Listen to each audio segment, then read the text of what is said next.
Bienvenue dans la saison 2 du podcast Oser, briller, inspirer. Tu ne peux pas savoir à quel point je suis heureuse de te retrouver. La saison 1, c'était une sorte de laboratoire. J'ai osé, j'ai expérimenté, j'ai parlé de sujets qui me tenaient à cœur. Et toi, tu étais là, tu as écouté, tu m'as parfois écrit pour me dire que mes mots résonnaient en toi. Alors merci. Merci du fond du cœur d'être ici et d'être encore là aujourd'hui. Pour la saison 2, j'ai envie d'autre chose. J'ai envie d'échanges. J'ai envie de profondeur, de conversations plus intimes, plus longues, qui prennent le temps de te toucher. Parce que parfois dans nos vies, on court, on survole, on enchaîne et on oublie de s'arrêter vraiment. Alors là, je veux qu'on s'arrête, je veux qu'on respire ensemble. Et pour commencer cette nouvelle saison, je n'ai pas encore eu envie d'une invitée, pas tout de suite, même si tu vas en entendre. Des femmes incroyables, des femmes inspirantes. Mais pour le premier épisode, j'avais envie qu'on démarre ensemble, juste toi et moi. Une vraie conversation, comme si on était assises dans mon salon avec un thé peut-être un plaid, et qu'on se disait les choses pour de vrai. Le thème d'aujourd'hui, c'est pas un thème facile, c'est oser renoncer. Et rien que ce mot, renoncer, il dérange. Parce qu'on nous a appris que renoncer, c'est échouer, qu'une femme ambitieuse, elle ne lâche pas, que si tu abandonnes, c'est que tu n'es pas assez forte. Mais moi, je crois exactement l'inverse. Renoncer, ce n'est pas échouer.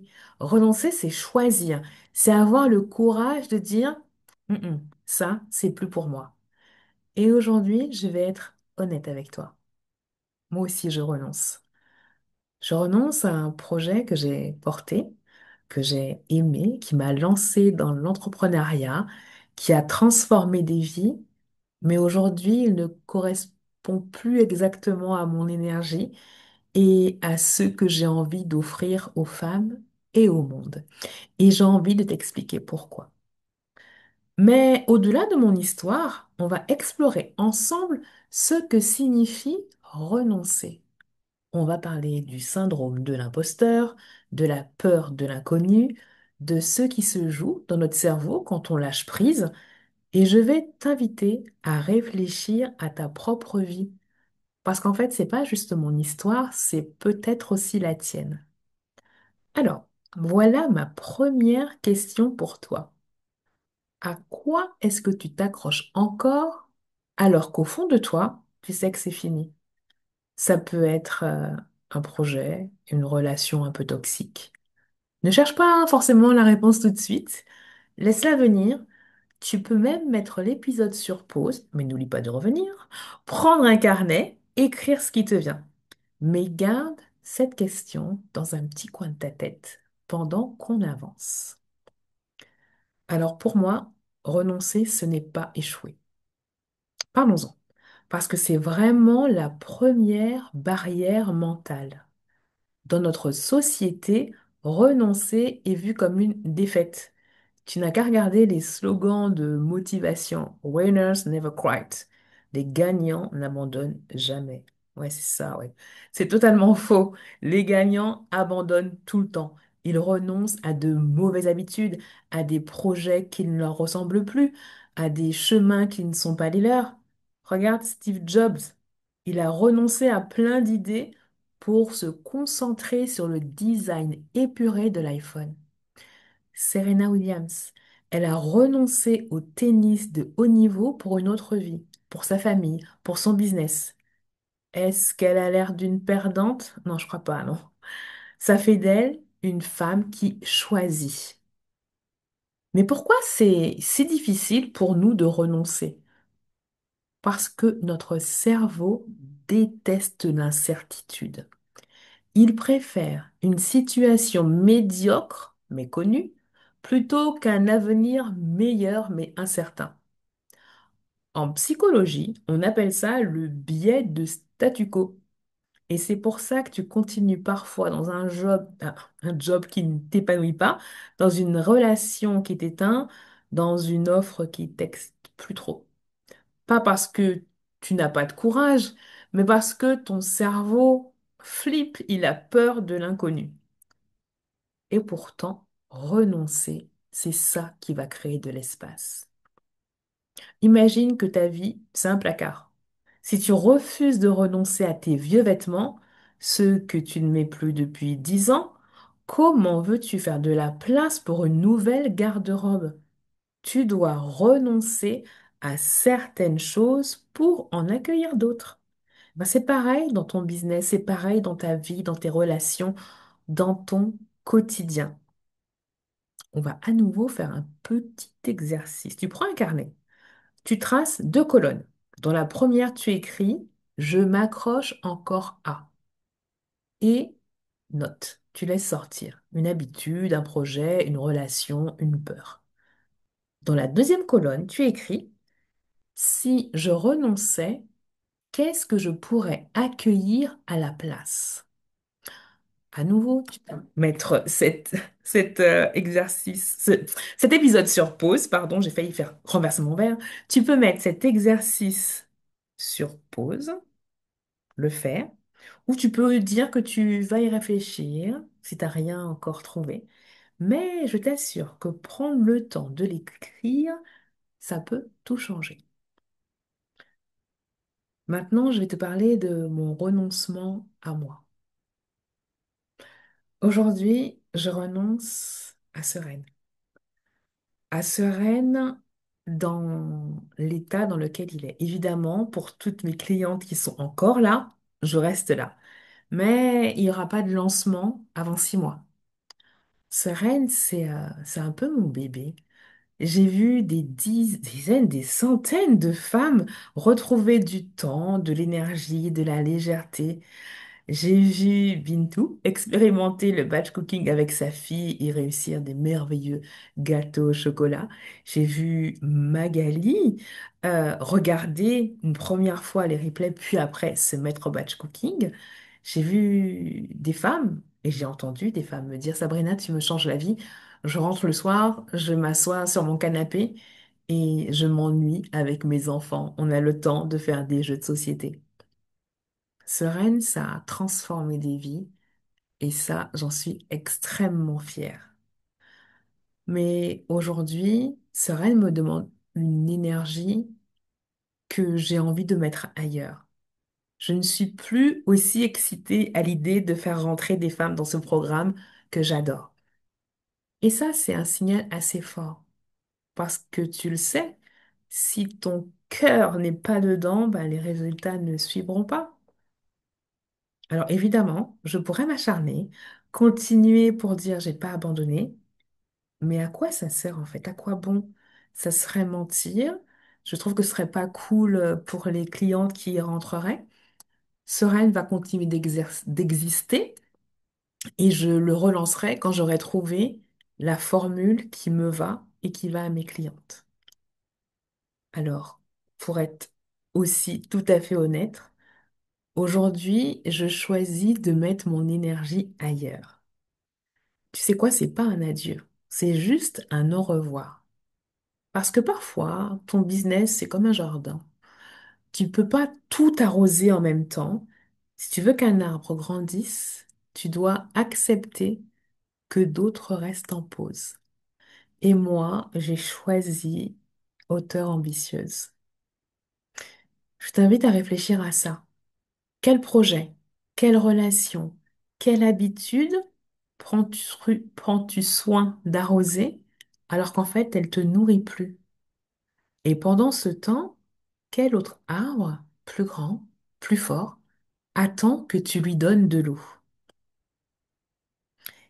Et pour tout te dire, je le sais, je l'ai expérimenté en janvier lors de ma conférence Le pouvoir de la joie, ma première conférence où je parlais juste de moi.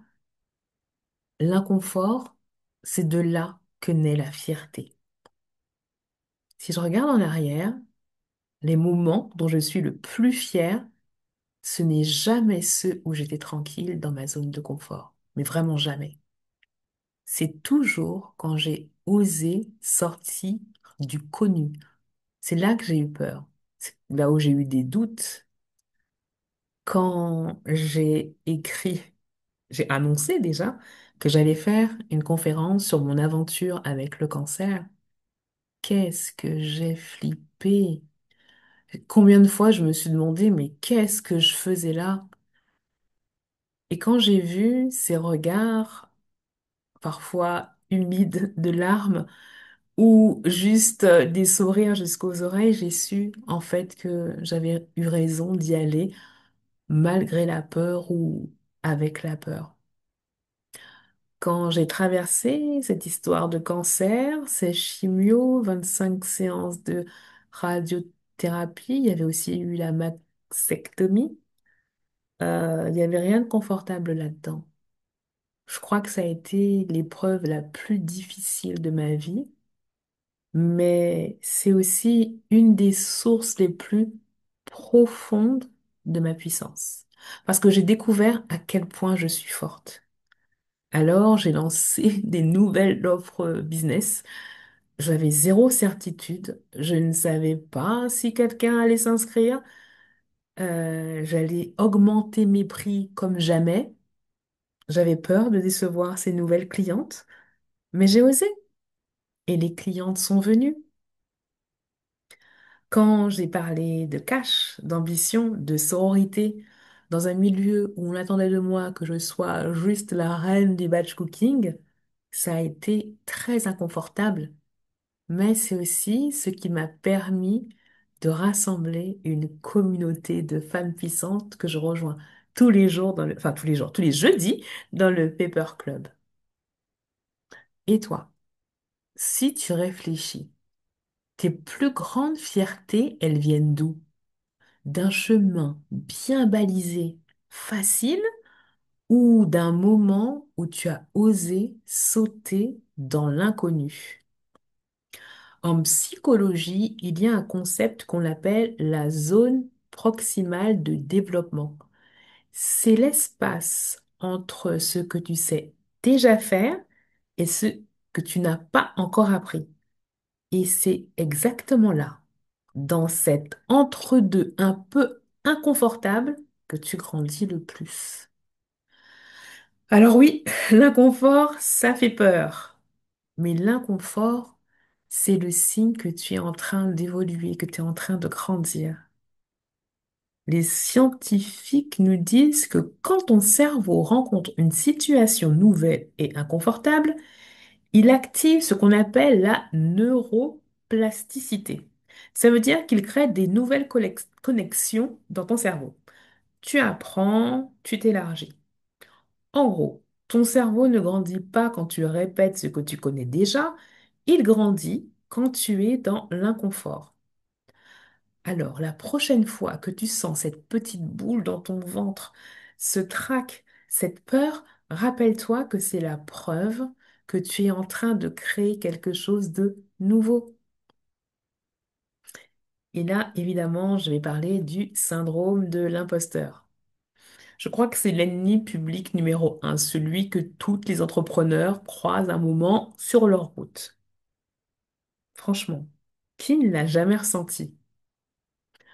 Quand j'accompagne mes premières clientes dans le batch cooking, je me dis, j'ai aucune expérience d'entrepreneuriat et pourtant, j'y vais. Quand pendant ma radiothérapie, mon business fait un x7, je me dis, punaise, ça va jamais durer, ça c'est vraiment que de la chance. Quand je lance Auteur ambitieuse en juillet 2024, il y a une petite voix qui me dit, mais si personne s'inscrit, parce que en fait, t'es qui pour accompagner des femmes à écrire leurs livres? Le syndrome de l'imposteur, c'est pas un manque de compétences, au contraire. Les recherches montrent que plus tu es compétente, plus tu risques de le ressentir, encore plus si tu es une femme. Parce que tu sais tout ce que tu ignores encore. Tu vois l'immensité de ce qu'il te reste à apprendre, mais tu oublies tout ce que tu sais déjà. Une étude menée dans les années 70 euh, nous montre que ce syndrome touche énormément les femmes brillantes, les femmes ambitieuses, les femmes talentueuses. Celles qui, de l'extérieur, semblent tout avoir, mais qui, à l'intérieur, se disent, punaise, je fais semblant. Un jour, on va découvrir que je suis une fraude. Et toi, quand est-ce que tu entends cette petite voix? Est-ce que c'est quand tu dois parler d'argent? Est-ce que c'est quand tu te lances dans une nouvelle offre? Ou quand tu postes sur Instagram? Le problème, ce n'est pas la voix, parce qu'elle est toujours là. Le problème, c'est quand tu l'écoutes au point de ne pas oser, au point de t'arrêter. Alors, comment on dépasse ça? D'abord, et je ne cesse de le dire, on arrête d'attendre la confiance. Parce que la confiance ne vient pas avant l'action. La confiance, elle vient après. C'est l'action qui crée la confiance, toujours. Ensuite, on s'entoure. Parce que quand tu es seule, tu as l'impression que tu es la seule à douter. Mais quand tu entends d'autres femmes dire, moi aussi, je doute, je me sens pas légitime, eh ben, on relativise. Tu comprends que c'est pas toi, c'est juste humain. Et puis, on apprend à célébrer ses victoires, même les petites. Parce que ton cerveau, il a besoin de preuves. À chaque fois que tu dis, j'ai réussi ça, tu ajoutes une brique à ton mur de légitimité. Si on faisait ça ensemble maintenant, tu prends ton carnet, tu écris trois choses dont tu es fier. Mais vraiment fier, hein? Trois réussites, grandes ou petites. Même si cette petite voix intérieure te dit, oh, mais ça sert à rien du tout. Non, non, non. Tu les écris, tu les relis à haute voix et tu fais ça chaque semaine. Tu verras ton syndrome de l'imposteur diminuer chaque jour un peu plus. Alors oui, j'ai parlé du renoncement, j'ai parlé de l'inconfort.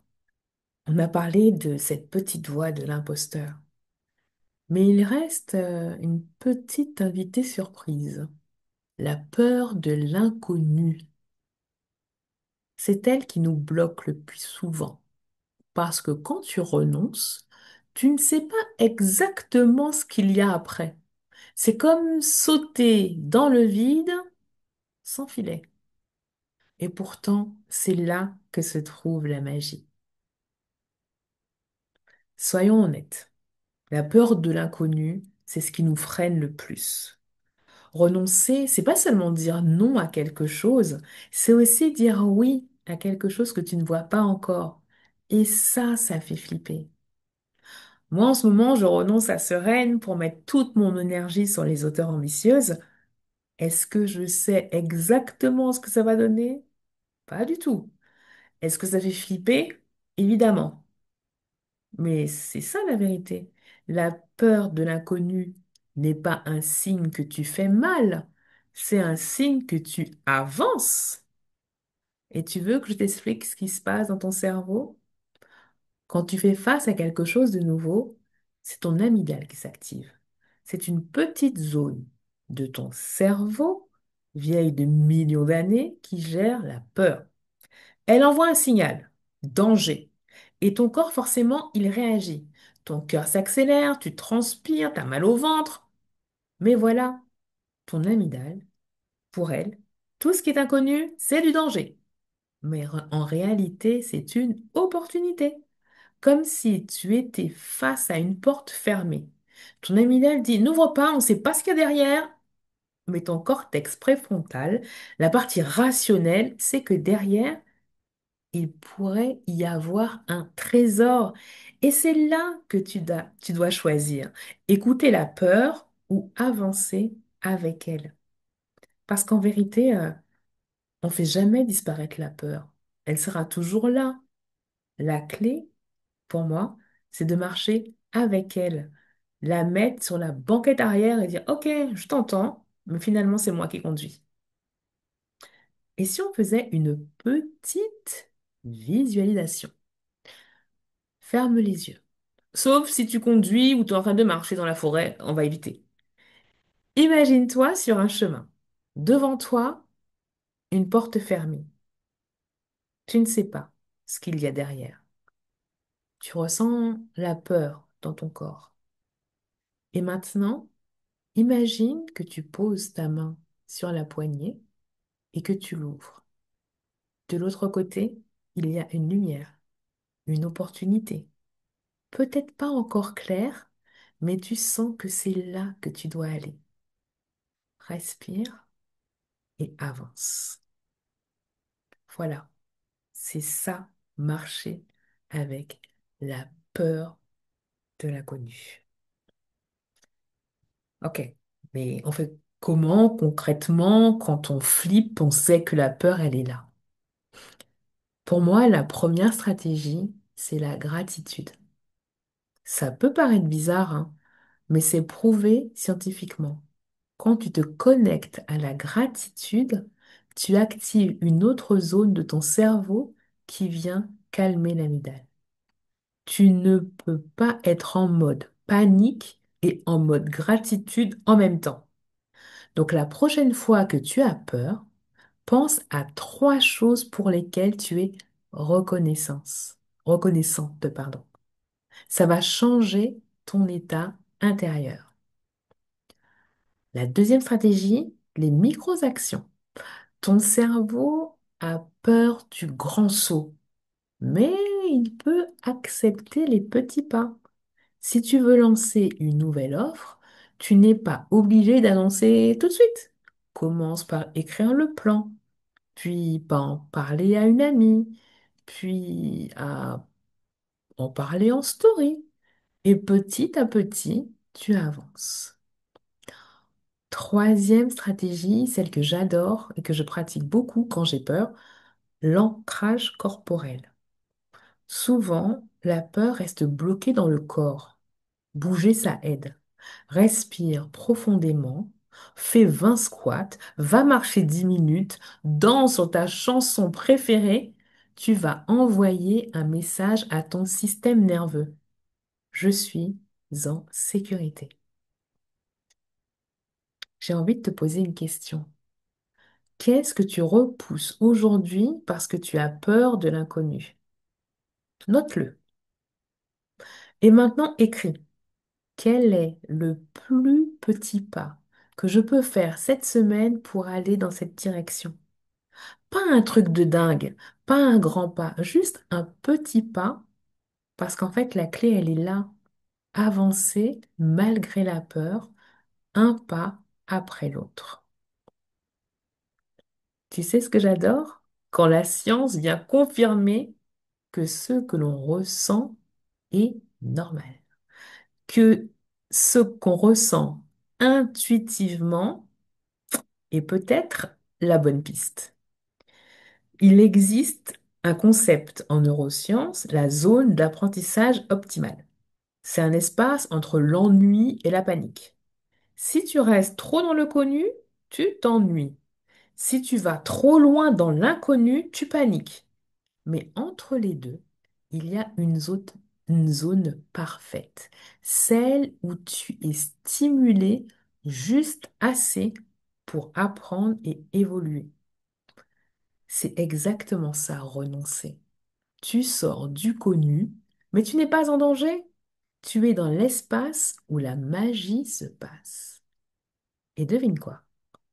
Toutes les découvertes, toutes les inventions, toutes les grandes transformations humaines sont nées de gens qui ont osé aller dans ce petit espace. Alors la prochaine fois que tu sens la peur de l'inconnu, rappelle-toi, c'est ton signe que tu es dans ta zone de croissance. Je vais te partager un secret. Je n'ai jamais attendu de ne plus avoir peur pour agir. Jamais. Quand j'ai écrit mon livre, j'avais peur. Quand j'ai lancé Sereine, j'avais peur. Quand j'ai créé Auteur ambitieuse, j'avais peur. Quand je lance le Paper Club pour la première fois, j'avais quand même moins peur. Quand j'enregistre mon premier épisode de podcast, avant de l'enregistrer, j'ai peur. Et je suis sûre que toi aussi, Tu pourrais faire une liste de toutes les choses incroyables que tu as faites alors que tu avais peur. Et si tu le faisais maintenant? Tu écris 3 réussites que tu as eues, même en ayant peur, et tu les relis à voix haute. Ça, c'est ta preuve. Tu sais déjà avancer avec la peur. Tu l'as déjà fait et donc tu peux le refaire. Parce que la vérité, c'est que la fierté ne vient pas de l'absence de peur. Elle vient d'avoir agi malgré elle. Alors aujourd'hui, je veux que tu te rappelles. La peur, c'est une compagne de route. Elle ne disparaît jamais complètement, mais elle ne décide pas pour toi. J'ai envie de te parler maintenant du renoncement et de l'identité. Parlons de quelque chose de plus profond, ce que ça touche en nous quand on renonce. Parce que soyons clairs, renoncer, c'est pas juste changer de projet, c'est pas juste dire je ne relance pas mon programme ou je sors de cette relation. Renoncer, c'est aussi toucher à notre identité. Quand tu lâches quelque chose, c'est comme si tu lâchais une version de toi-même. Et ça peut faire peur et ça peut faire mal. Moi, quand je renonce à Sereine, je renonce pas seulement à mon programme chouchou, je renonce à la Sabrina qui a construit ce programme, qui a mis toute son énergie, son identité de reine du batch cooking, et je laisse partir cette partie de moi. Et en même temps, j'ouvre la porte à une nouvelle version, à la Sabrina éditrice, mentor d'auteurs ambitieuses, de femmes multipotentielles qui s'assument. Et toi? Souvent, on reste coincé parce qu'on a peur de ce vide identitaire. Si je ne suis plus la reine du batch cooking, ben en fait, je suis qui? Si je ne suis plus dans ce job, je suis qui? Et si je ne suis plus dans cette relation, je suis qui? Réfléchis-y. À quelle identité tu t'accroches encore alors qu'elle ne correspond plus à la femme que tu es devenue? Et là, j'ai envie de te dire un truc un peu puissant quand même. Ton identité, ce n'est pas quelque chose de figé. Ce n'est pas une étiquette collée sur ton front à tout jamais. Ton identité, elle est vivante et elle évolue avec toi. La psychologie moderne parle de narrative identity, l'identité narrative. Ça veut dire que ton identité, c'est l'histoire que tu te racontes sur toi-même. Et le truc hyper trop cool, une histoire, ça se réécrit. Alors oui, renoncer, ça peut être douloureux, mais c'est aussi une chance incroyable de réécrire ton histoire. Et si tu transformais ces renoncements en moteur d'ambition? Et si maintenant on changeait complètement de perspective? Et si au lieu de voir tes renoncements comme des pertes, tu les voyais comme des moteurs? Moi, je me rends compte que tous mes grands renoncements ont créé mes plus grands élans. Quand j'ai renoncé à ce job d'assistante de direction dans un cabinet de commissaire aux comptes, ben, j'ai créé mon entreprise. Quand j'ai renoncé à vouloir plaire à tout le monde, ben, j'ai trouvé mes vraies clientes de cœur. Quand j'ai renoncé à la peur d'échouer, j'ai écrit mon premier livre. Et là, quand je renonce à Sereine, j'ouvre la voie pour auteure ambitieuse. La vie, c'est un perpétuel mouvement. Et finalement, si tu ne renonces jamais, tu stagnes. Mais si tu acceptes de laisser partir certaines choses, tu ouvres la porte à des aspirations plus grandes. Allez, on se fait une petite réflexion écrite. Fais la liste de 3 choses auxquelles tu as déjà renoncé dans ta vie. Note ce que ça t'a coûté sur le moment et ensuite note ce que ça t'a permis de faire.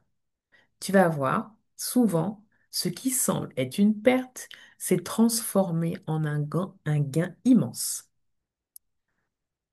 Par exemple, quand je renonce à mon confort pendant la maladie, je gagne une sorte de calme et de puissance intérieure que je n'aurais jamais imaginé. Quand je renonce à la sécurité financière de mon CDI à mi-temps très très bien payé, ben, je gagne la liberté de créer ma vie. Fais cet exercice. Tu verras que ton cerveau commence à associer le renoncement non plus à la perte, mais à la croissance. Si on faisait encore un petit détour par la science, j'ai fait des recherches. Il y a des études fascinantes sur le lâcher-prise. Les neuroscientifiques ont montré que quand tu renonces consciemment à quelque chose, que ce soit une habitude, une pensée, un projet, tu actives ton cortex préfrontal ventre médian. C'est une zone liée au contrôle des émotions et à la prise de décision. En gros, renoncer, ce n'est pas un signe de faiblesse émotionnelle, c'est un signe de force cognitive. Et il y a un autre phénomène. Quand tu lâches, tu actives le système parasympathique, le mode repos et régénération de ton corps. Ton rythme cardiaque baisse, ta respiration se calme, tu ressens du soulagement. C'est pour ça que parfois, après avoir pris une grande décision de renoncement, tu respires mieux, comme si ton corps disait enfin. Donc la prochaine fois que tu renonces, rappelle-toi, ce n'est pas un abandon, c'est une réorganisation biologique, psychologique, identitaire. Et c'est toi qui reprends le contrôle. On va faire un petit exercice de projection. Qui je deviens en renonçant? Prends ton carnet. Tu écris en haut de la page, si je renonçais à, note ce qui te vient, qu'est-ce que je deviendrais? Puis laisse-toi écrire, sans réfléchir, sans juger. Laisse sortir les images et les mots. Tu peux aussi fermer les yeux et visualiser, toujours pas si tu es au volant ou dans une forêt en train de marcher. Tu t'imagines dans 6 mois, dans un an, après avoir renoncé à ce qui ne te sert plus. Qui tu es? Comment tu marches? Comment tu parles? Qu'est-ce que tu oses? Fais confiance à ton imagination parce qu'en fait, elle te montre déjà la femme que tu es en train de devenir. Et je vais prendre forcément mon exemple, hein. Quand je lance Sereine, je me suis identifiée à une femme qui aide les mamans à mieux s'organiser en cuisinant les repas de la semaine en une seule fois.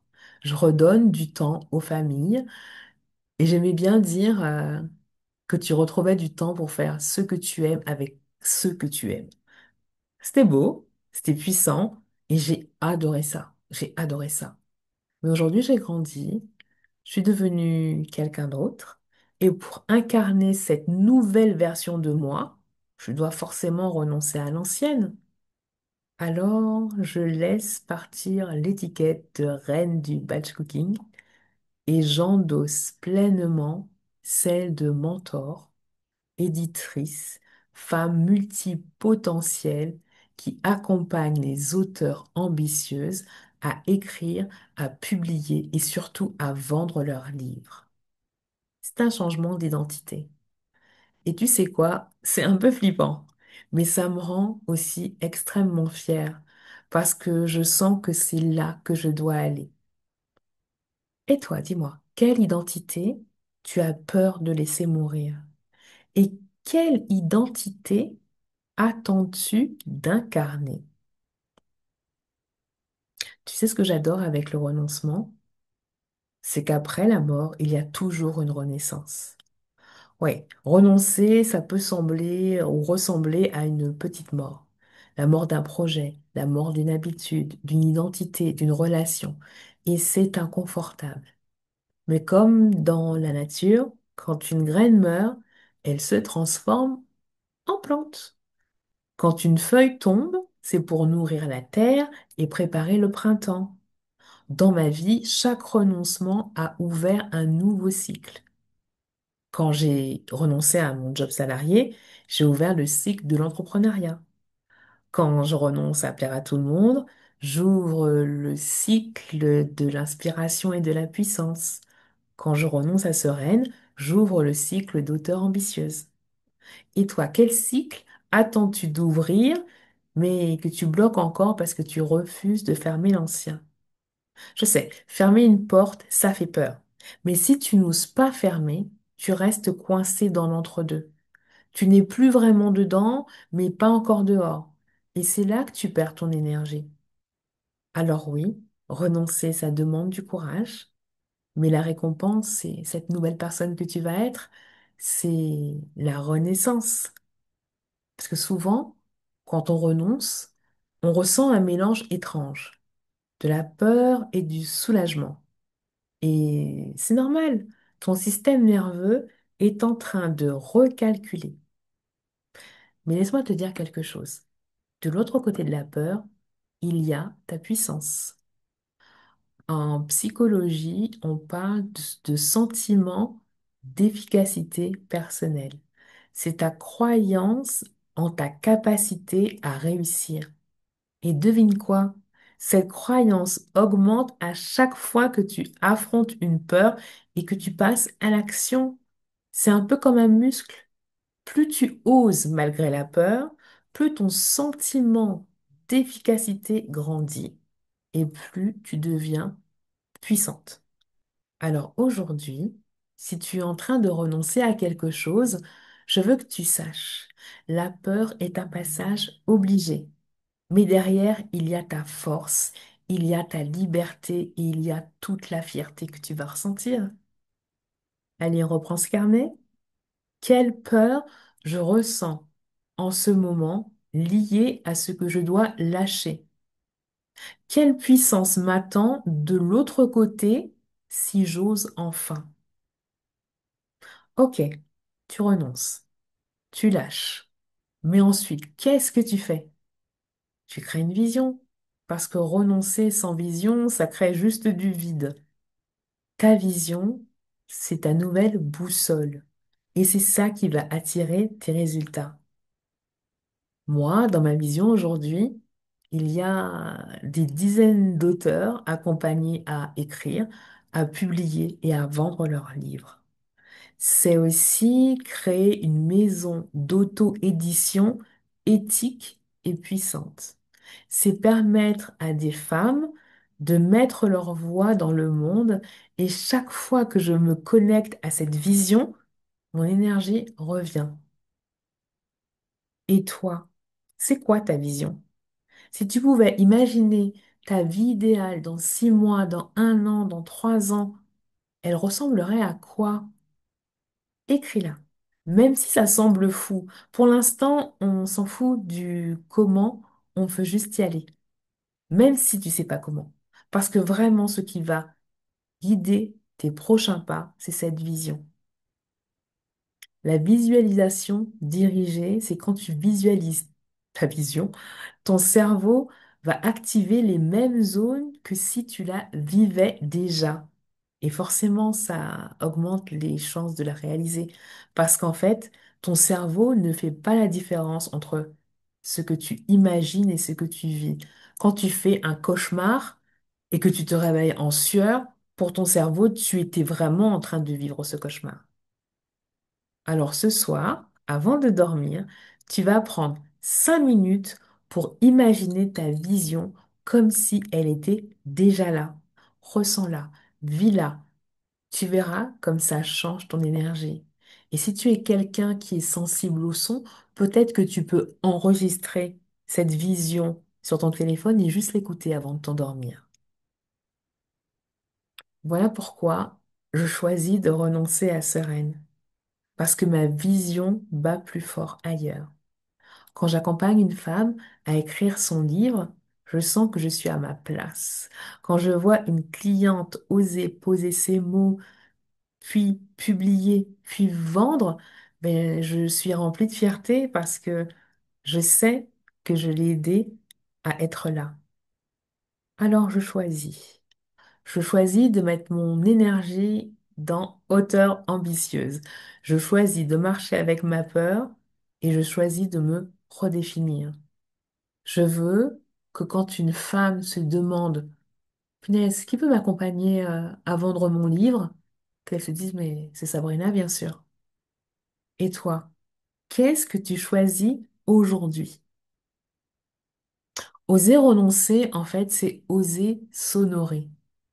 On arrive vers la fin de cette longue conversation. Et s'il y a une chose que je veux que tu retiennes, c'est ça. Renoncer, ce n'est pas un échec, c'est un acte d'amour envers soi-même. Quand tu renonces, tu t'honores. Tu dis, je mérite mieux. Tu dis, mon énergie est précieuse. Je choisis de me respecter. Tu sais quoi? C'est une révolution. Parce qu'on vit dans un monde qui nous pousse à accumuler plus de projets, plus de clients, plus de chiffres, plus de tout. Mais toi, tu oses dire non.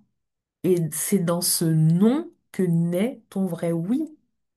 Alors la prochaine fois que tu hésites à lâcher, rappelle-toi, renoncer, c'est t'honorer. Je reviens à mes questions. Reprends ton carnet. Et si tu ne peux pas y répondre tout de suite, tu y reviendras plus tard. À quoi est-ce que je m'accroche encore alors qu'au fond, je sais que c'est fini? Qu'est-ce que ça me coûte de continuer en énergie, en temps, en sérénité? Si je renonçais, qu'est-ce que je pourrais accueillir à la place? Quelle identité ai-je peur de laisser mourir? Et quelle nouvelle identité j'attends d'incarner? Quelle peur me bloque aujourd'hui et quelle puissance m'attend de l'autre côté si j'ose? Respire, écris, laisse sortir parce que je crois que ces réponses, elles vont t'accompagner dans les semaines à venir. Si j'ai voulu commencer la saison 2 par ce thème, c'est pas un hasard. Je sais que tu es une femme ambitieuse, que tu as déjà accompli tellement, mais je sais aussi que parfois tu te sens coincée, éparpillée, fatiguée. Et souvent, ce n'est pas parce qu'il faut faire plus, c'est parce qu'il faut renoncer. Renoncer à l'ancien, renoncer à l'inutile, renoncer à ce qui ne t'anime plus pour faire de la place au nouveau et à ce qui te fait vibrer. Moi, je choisis de renoncer à sereine pour dire un grand oui à hauteur ambitieuse. Toi, je ne sais pas encore à quoi tu vas renoncer, mais je sais une chose. De l'autre côté de ce renoncement, il y a ta liberté, il y a ta joie, ta fierté, ta puissance. Alors, ose, ose renoncer, ose t'honorer et ose te choisir. Merci d'avoir passé ce temps avec moi. Merci d'avoir cheminé dans ce voyage, de m'avoir écouté et peut-être d'avoir écrit dans ce fameux carnet. Ce n'est que le début de cette saison 2 et crois-moi, tu n'as pas envie de manquer la suite parce que la semaine prochaine, je reçois une invitée incroyable, une femme inspirante qui va nous partager sa vision et son expérience. Alors abonne-toi au podcast, partage cet épisode à une amie qui a besoin d'entendre qu'elle a le droit de renoncer et qu'elle a le droit de se choisir. Et souviens-toi, ce n'est pas dans ta zone de confort que naît la fierté, c'est quand tu oses. Alors ose, ose briller, ose inspirer et surtout, ose renoncer.